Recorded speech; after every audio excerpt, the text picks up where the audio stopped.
Thursday katika Mfahamu Kiongozi, where we get an opportunity to hear stories of different leaders. Na hii leo katika Mfahamu Kiongozi ndipo hapa kusikia story na historia ya mmoja wa kiongozi ambayo mnamfahamu katika taifa hili la Kenya, kwani amekuwa katika masuala ya uongozi wa vyama vya kisiasa humu nchini kwa siku nyingi. Jina langu ni Elizabeth Mutuku, na kiongozi yeyote ambaye ungependa mimi nizungumze naye ni kwa 22047 na mitandao ya kijamii @TV47 Kenya pale Facebook na ukurasa wetu wa X.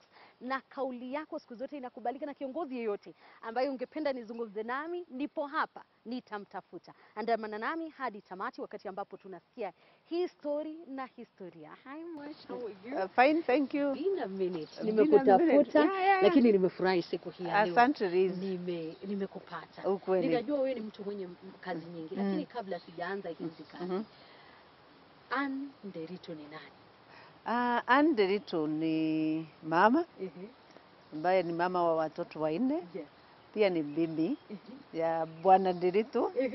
Na pia Anne Nderitu ni kiongozi na ni mtu ambaye anakaa kwa kijiji fulani na amesaliwa kijiji fulani na anaelewana na wana vijiji wenzake. Ulizaliwa wapi? Maana umenirudisha hapo, umezaliwa hicho kijiji. Mahali ulizaliwa na ndoto yako kama mtoto wakati huo ilikuwa gani? Nilizaliwa huko Nyandarua, kaunti ya Nyandarua. Yes. Sehemu inaitwa Olujororok, ndio constituency yetu. Yes. Na kuna kijiji hapo kilikuwa pale nilizaliwa mwanzo, nilizaliwa kijiji inaitwa Kwa Menja.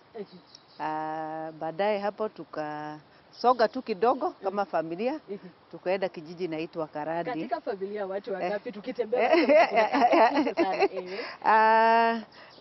Katika familia ya watoto 10 nafikiri. 10? Ya 10, yes. Ukiwa mtoto namba? Nikiwa mtoto wa pili. Yeah. Watoto 10. Maisha yalikuwa namna gani? Maisha ilikuwa ya kawaida tu kama mwana kijiji mtoto wa kijiji. Nilikuwa nafanya tu kazi. Wazazi wangu walikuwa wakulima. Kama baba alikuwa ameajiriwa kitambo, then akatoka hapo. Akakuwa mkulima na pia akafanya biashara zingine sana sana mabiashara ya magari na nini. Kwa hivyo nililelewa nikifahamu mambo ya ukulima, sana sana mambo ya kulisha ng'ombe, ya kukamua, ya kwenda kwa shamba, kukogoa mahindi, kupanda, kutoa viazi. Maisha ya kawaida. Mtu wa Nyandarua. Sasa unajua huko Nyandarua hivi ni wakulima, tunapanda viazi, tunapanda mahindi, tunapanda ngano pia. Wazazi wangu pia walikuwa wanalima ngano na mambo kama hayo. Ndoto yako kama Anne Nderitu ilikuwa gani? Nafikiri ndoto yangu ambayo ya kwanza nilikuwa nayo, nilitaka kuwa mtu ambaye anafanya kazi ambayo inahusu watu. Sikujua ni gani, lakini nilitaka kazi ambayo inahusiana na watu. Kwa wakati mmoja nikafikiria kwamba nitakuwa journalist kama wewe. Kwa sababu nilifikiria pengine hiyo inahusu watu. Wakati mwingine nikafikiria nitaka kuwa mwalimu. Wakati mwingine nikafikiri nitaka kuwa wakili na mambo kama hayo. Lakini ile iliwin kabisa ni ya kutaka kuwa mwalimu. Na ndio nikasongomana na hiyo ndoto. Hata kuna wakati nifikiria nataka kuwa pastor. Hata kuna wakati ulifikiria unataka kuwa pastor. Nini kilikuwa kinakuinspire kuwa pastor wakati huo? Ya kwanza nilikuwa kwa kanisa, na hata saa hii napenda mambo ya kanisa sana. Na nilikuwa kwa kanisa na tulikuwa tunahubiriwa. Sasa kulikuwa na wamama kadhaa ambao walikuwa nahubiri vizuri sana. Unasema naona vile naona hawa hata mimi naweza kuwa mmoja wao. Nafikiri hiyo ndio ilikuwa inanivuruta. Na pia kwa sababu nilikuwa kwa kanisa sana, sasa nilikuwa nafikiri ni jambo zuri. Kwa kanisa ulikuwa unafanya kazi gani? Mimi nilikuwa muimbaji kwa kanisa, nilikuwa worshiper. Nataka tuimbe wimbo mmoja wenye uliimba wakati huo na ukafurahia. Wimbo tu mmoja, unajua mimi ni muimbaji. Wimbo mmoja.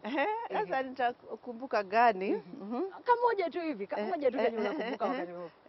Kuna wimbo tulikuwa tunasema, tawala maisha yangu Bwana, tawala, tawala.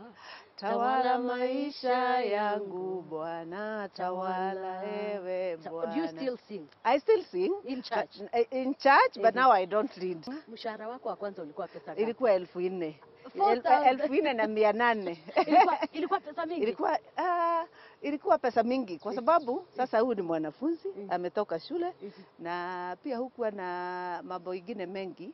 Kwa hivyo ilikuwa 4,000, nakumbuka ikitolewa kila kitu ilikuwa 11,000 na kitu, lakini ikitolewa kila kitu ilikuwa inabaki kitu 4,100 something. So ulikuwa na pesa. Nilikuwa na pesa. Na saa hizi hauna majukumu, hauna majukumu na wakati huo ile shule nilienda nilipewa nyumba ya shule. 2 bedroom, nyumba nzuri. Hiyo shule inaitwa Muthithi Secondary. Nilipoenda hapo nikafunza mwaka 1.5 nafikiri.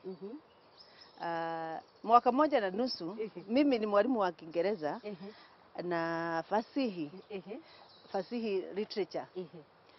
Sasa nilipokuwa nikifunza nafikiri hii ndoto ya kutaka kuhudumia watu baada ya mwaka mmoja, unajua baada ya mwaka mmoja kama wewe ni mwalimu wa Kiingereza na wewe ni mwerefu na unafunza watoto wa form 3 na 4 form 1 unajua sasa inakuwa routine, unaelewa kila kitu, kitabu umesoma, hata huendi hata Kiingereza hata huendi kwa unafika tu unaendelea kwa sababu hata hutaki notes kwa sababu wewe ni mwalimu kamili na unapenda hiyo kazi. So ilipofika mwaka wa pili nikajiita mkutano, nikajiuliza hii kazi kweli naona ni routine na napenda kuhudumia watu na watoto kweli nimehudumia. Nafikiri hapa sikuwa nikuje hapa milele, nafikiri nimefanya. Ukaanza kufikiria nikaanza kufikiria wakati ulikuwa umeolewa? Wakati huo sikuwa nimeolewa. Sasa ulikutana aje na Mr. Right? Mr. Right Kutaka kusahau ile part. Mr. Right tulikuwa tumekutana nilipotoka university hapo. Tukakutana tu kwa mambo ya kanisa kwa sababu nilikwambia mimi napenda kanisa. Kwa mambo ya kanisa tukakutana tu. Na tukaendelea kuwa na hiyo relationship. Sasa hiyo sijaolewa. Sasa wakati niliamua nataka kutoka ualimu nianze kutafuta kazi nyingine, ndipo niliona kazi tu kwa idara ya elimu na ilikuwa imetangazwa. Sasa mimi nika apply kazi ya inspector of schools, kazi uangalizi wa mashule. Sasa nikafikiria nataka kuhudumia walimu kuliko watoto. Sasa nihudumia walimu, nifanye kazi na walimu ili tukue na walimu bora katika mashule, kwa sababu nilipokuwa huko Murang'a niliona kweli kuna nafasi ya kusaidia walimu wenzangu wale pengine wako na changamoto. Niliingia hiyo kwa idara ya watu wanaofunza Kiingereza na literature ya kupanda. Ndio sasa nafikiri hii ni nzuri. Kwa hivyo sasa nikatoka, sasa nikaenda kwa education administration. Sasa ndio nilianza kufanya kazi ya kusupervise na kuangalia walimu after 2 years now ya kufanya kazi ya walimu. Sasa hiyo miaka miwili after nikitoka ndipo sasa Mr. Right tulikubaliana. Nafikiri tumetembea sana, wacha tufanye harusi na here you are. Na here you are. Na kazi na watoto 4. Ningependa kusikia hii another phase of you getting into political parties. Ilianzia wapi? Lakini hiyo ningependa kama uko na mahali pengine ungependa tuketi, we can walk into that. Kisha uniambie hiyo sawa, tunaenda hapo. Okay. So ilikuwa namna gani kutoka kwanza elimu? Haya, sasa nilitoka kwa uongozi wa mambo ya elimu. Nafikiri nataka kuambia ni nini ilinitoa hapo. Nilikuwa district education officer. Na siku moja 2007 kukakuwa na vile uchaguzi ulifanyika, na after uchaguzi ulipofanyika kukakuwa na post election violence. Wakati huo nilikuwa kiongozi wa elimu huko Limuru. Na huko Limuru kuna watu walitoka sehemu zingine za nchi kwa sababu kumekuwa na mambo ya furugu na wamefukuzwa na uchaguzi, mambo imeenda na crashes zikaingia. Sasa watu walikuja wakawekwa kwa station moja ilikuwa inaitwa Kirathimo. Na tukaanza kuwahudumia. Sana sana sisi turuhusika na watoto kwa sababu watoto lazima masomo, maisha ya watoto especially ya masomo lazima ingeendelea. Tulipokaa kidogo kama tunajaribu kuhudumia hawa wametukuta, watu wa huko tulikuwa tunakaa na wao wakasema pia tunataka kutoa watu hapa pia. Sasa mimi kwa maoni yangu nilifikiria hao ni watu ambao wamepigwa, wametoka pale wametoka, na hao ni wengine. Kwa akili yangu niliambia sasa tutawaleta tu wakuje hapa, sasa tuendelee kuhudumia watoto pamoja. To myself, kukakuwa na mgawanyiko mkubwa. Sema hapana, hao hatakuja hapa kwetu, tutawekea nafasi nyingine. Na administration ilipokuwa sasa ikatafuta station nyingine isimix hawa wametoka na wale wamekuja, kwa sababu wale wanatolewa kulingana na akili ya wenye kuwatoa kwa manyumba zao ni kwamba ni wao walipiga hawa. Unaona vile mambo sasa, na hiyo mindset ambayo ilikuwa baya. Na tukaanza kupatia sasa watoto chakula na watu chakula, kuwasaidia. Na nilikuwa naona wanasiasa wanakuja, kuna wale wanakuja kwa kampu hile na kuna wengine wanakuja kwa kampu ingine. Na hapo ndipo interest yangu na uchaguzi ilianza, mambo ya uchaguzi ilianza. Nikajiuliza kwani kuna kuaga nini hapa ndani ya uchaguzi ambayo haiwezi enda mzuri na inaleta furugu ya aina. For the first time ndio nisikia sasa mambo ya ukabila imetajwa na sikujua beleni.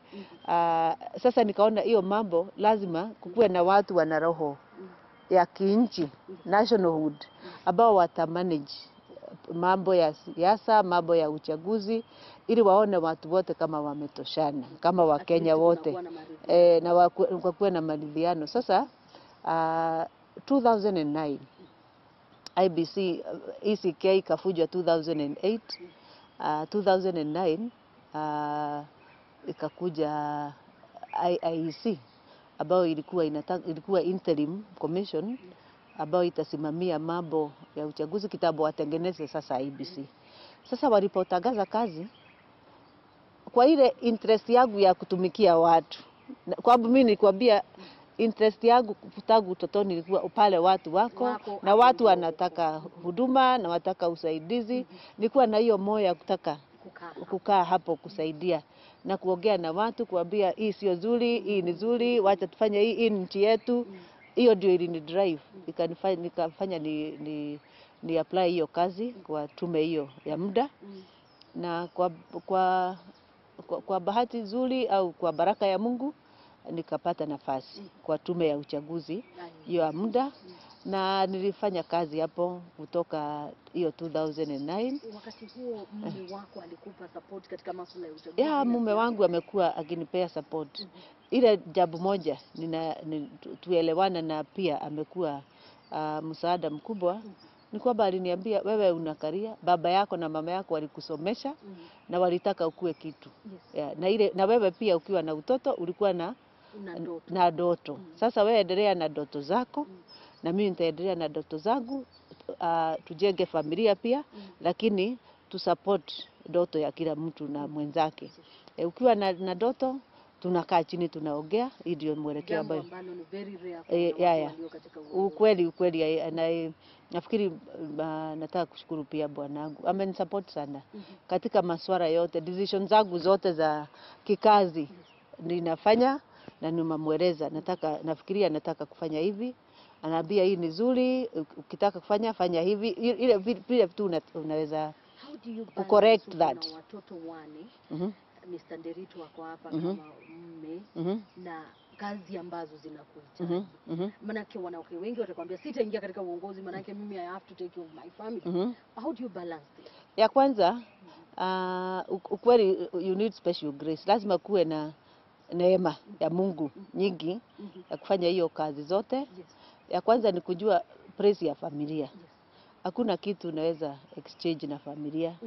Na mambo yote ukienda huko bado unarudi kwa nyumba na kwa familia. Kwa hivyo lazima uangalie mahitaji ya familia na uangalie support ile unatakiwa kupe. Umesema ukitoka kwa ofisi unavua hiyo kofia. Unavua hiyo kofia, lazima ukuje kwa familia na muongee kama familia na mkubalia na ufanye kazi ambayo mwanamke yote mwingine, hata kama una wasaidizi, lakini lazima uangalie nyumba yako umepanga, umeangalia kuna chakula hiyo kwa hiyo nyumba, mambo ile inatakiwa kufanywa na mama, lazima ujue inafanyika aje. Na usaidizi utapata, utakuwa na workers watakusaidia, watakusupport, lakini lazima nafasi yako lazima uangalie, kwa sababu lazima ukae chini na watoto, lazima uone watoto wamefanya homework, umewasaidia, lazima uulize maswali, shule kulikuwaje, na ukue na hiyo uelewano pia na watoto wako. Na wanapokuwa ukue na wao, unaelewa kila mtoto anapitia nini, mnakaa chini, mnaongea. Na pia sisi ni wazazi wawili, tunasaidiana. Hiyo by the way, hiyo ndio nafasi kitu ya muhimu. Kama sipatikani kwenda shule leo, bwanangu atapatikana. Kama mimi napatikana, yeye ako na kazi, kwa sababu pia na ndoto zake, ana kazi zake, kazi yake ambayo anafanya. Pia na support, tunaelewana. Wewe ndio saa hii sipatikani, ndio na communication, lazima muelewane. Ukiwa hapa IEBC, hapa ndipo ulipata nafasi? Haya, baada ya kufanya miaka karibu 10 katika tume la uchaguzi, katika nyarifa mbalimbali katika hiyo tume, siku moja tu nilikuta kwamba ule msajili wa vyama alipokuwa alikuwa anatoka aende kwa kazi nyingine. Na sasa serikali ya siku hiyo ilikuwa inatafuta msajili mwingine. Na vile waliangalia, wakafikiria kwamba niwekwe hapo kwa muda. Nitoke ile tunaita kwa serikali secondment. Niwekwe hapo kwa muda, na nikapatiwa barua na serikali ya siku hiyo na IEBC, chairman wa Wafula Chebukati, may the Lord rest his soul in peace, akakubaliana na hiyo, akanipatia barua, akanituma huko, akaniambia enda usimamie kwa muda, ili wakipata nafasi ya kutafuta msajili mwingine, kama hutaki kuendelea, unaweza rudi hapa uendelee na kazi yako. Na kama utapata nafasi ya kukaa huko ni sawa tu. Kwa hivyo kusema ukweli sikuwa na maono ya kuwa msajili na hata kukaa huko. Nilienda huko nikiwa na maono ya kukaa kwa muda miezi 6 pengine. Baada hiyo miezi 6 sasa ni mimi nirudi kazi yangu ya uchaguzi ambayo nilikuwa naipenda sana. Kuna wakati ambapo unakaanga chini ama uliketi chini ikiwa heated ukaamua hii kazi naweza achana nayo? Have you ever thought of resigning? Mara nyingi. Kila kiongozi akikwambia ikiwa ninio, kuna wakati akili yako inakuambia na kwa nini najisumbua, naweza kujipatia chakula, naweza kufanya nini. Lakini ile sauti iliniambia hapo utotoni na maishani kwamba natakiwa kuhudumia watu. My purpose in life, sababu yangu ya kuzaliwa na kuweko, lazima kila mtu akuwe na jukumu ambalo Mungu amempatia katika dunia. Na najua yangu kwamba ni kuhudumia watu na kuwasaidia na kufanya wafanye ile mambo na kuona mtu akienda akirealize dream yake vile alitaka katika mambo ya siasa.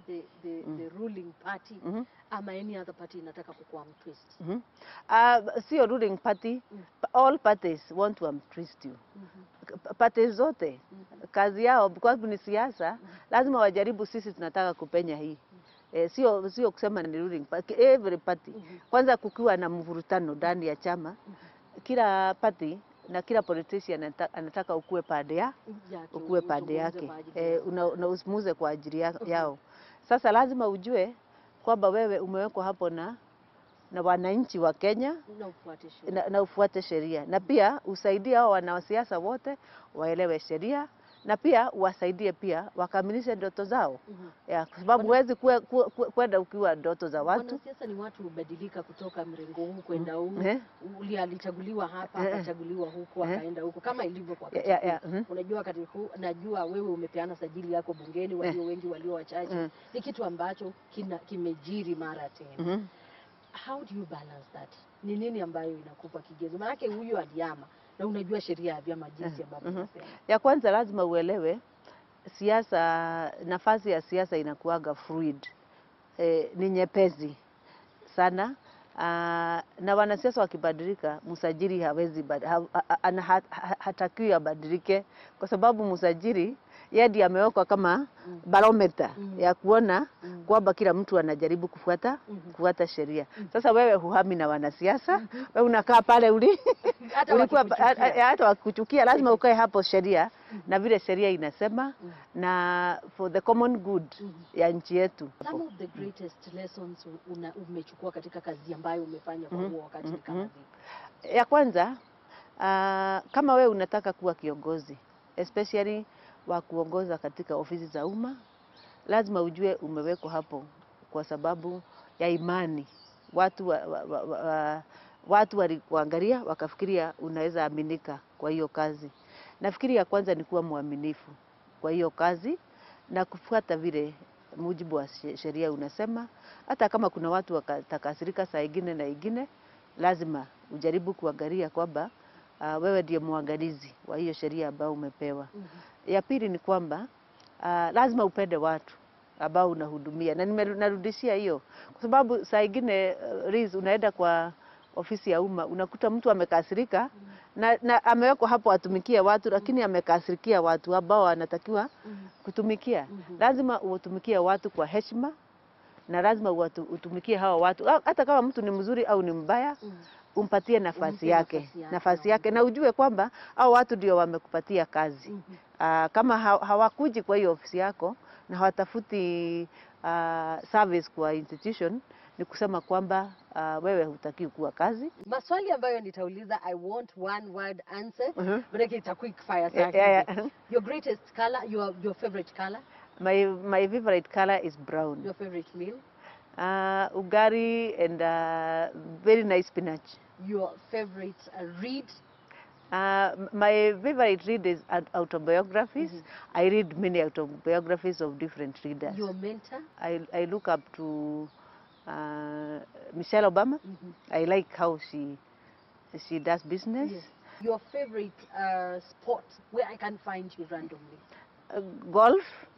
Your favorite verse, Bible verse? Ecclesiastes chapter 9 and verse 10. Have you ever made a decision you regret today? Yes. Sometimes you make and you think you could have done it differently. If you were to change your career, which one what would you be today? I think apart from doing elections, because I'm a career elections and governance, if I have to completely change, I'll be a preacher. Favorite car? My favorite car is Range Rover. Range Rover. Range Rover, Indoors or outdoors person? Outdoor. Thank you so much. Yeah. And thank you for giving me an opportunity to share story na historia yako. Wanawake wengi hawapendi kukua katika masuala ya uongozi. Ushauri wako kwako tukikamilisha. Ushauri wangu ni kwamba kwa sababu ile ya muhimu ni mama kujiamini. Na kujiamini kwamba wewe unaweza kuwa kiongozi. Na ukiwa kiongozi ujue kwamba kuna watu wanakuangalia, wasichana wadogo, watu wote wanakuangalia. Kwa hivyo lazima ukue huyo kiongozi ambaye ana realize kuna watu wengi ambao who are looking up to them. Na ya pili kwamba kuwa mama sio qualification ya kiongozi. You cannot be being a woman is not a qualification of leadership. You must be a leader first. And you must grow yourself into that leader. Because you cannot just come and present because I'm a woman, I'm a leader. No. Leadership comes first, regardless of gender. And then you build your leadership. Being a woman is not a qualification for leadership. Yes. Thank you so much. That will stick into my mind forever. And thank you so much for giving me an opportunity once again to be here, kusikia story na historia yako. Asante sana mpenzi mtazamaji, as always being here katika Mfahamu Kiongozi. It's been a beautiful show. Again another Thursday tutakuwa na kiongozi mwingine. Mimi Elizabeth Matuku kwa hili kwa sasa, lakini zidi kutegea TV47.